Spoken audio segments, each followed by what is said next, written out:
Today is Friday, July 10th, and this is your forecast for the central United States. We got a front that's moving south. So behind it, actually, it looks like it's going to be pretty nice through most of the Great Lakes region heading through this weekend, but the unsettled weather settling into the Ohio River Valley and the middle of the country. So there's the front there. So this afternoon, some storms, and then kind of going into tomorrow afternoon, tomorrow evening, another round of some storms. But look at most of the Midwest, actually pretty quiet going into tomorrow and also probably into Sunday. 86 in Grand Rapids today, 84 for both Detroit and Cleveland, 81 in Chicago. We've got mid-80s, upper 80s there for Minneapolis and Des Moines. Moving down the Ohio River, we got some scattered showers and storms. Now they're moving from north to south, so you kind of look at that from morning to evening perspective. So morning up toward the river, south of the Ohio River as we head into the afternoon and evening. And then behind that front actually should be pretty decent for tomorrow. So we're in the 80s in the mid-Atlantic. I'm talking about the Great Lakes region here. But by early next week, there's some signs of hotter temperatures. 90s in the forecast for Monday and Tuesday.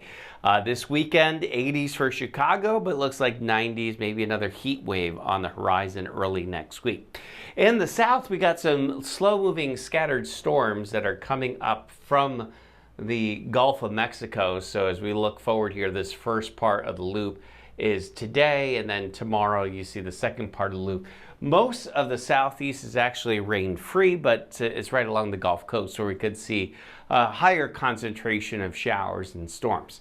I can't rule out, it's summer, it's hot, it's humid. I can't rule out a passing shower or thunderstorm, but generally a lot of dry weather. Looks like highs are going to be in the mid and upper 90s, so it's going to be another really hot day throughout the entire southeast. Greater concentration of showers and storms kind of in and around the New Orleans area. 100 degrees for you for a high in Dallas. We're going to be in the 90s again tomorrow for most of the southeast, but with that front sinking south, I think we're actually going to see a couple of days in the 80s, maybe Sunday, Monday, and Tuesday.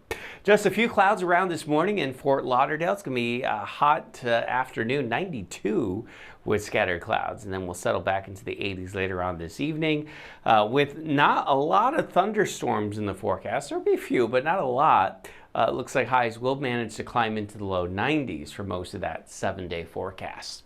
All right, that is your Friday morning weather update. I hope everyone has a terrific weekend. Remember that as long as you want there to be, there will always be a 100% chance of good things.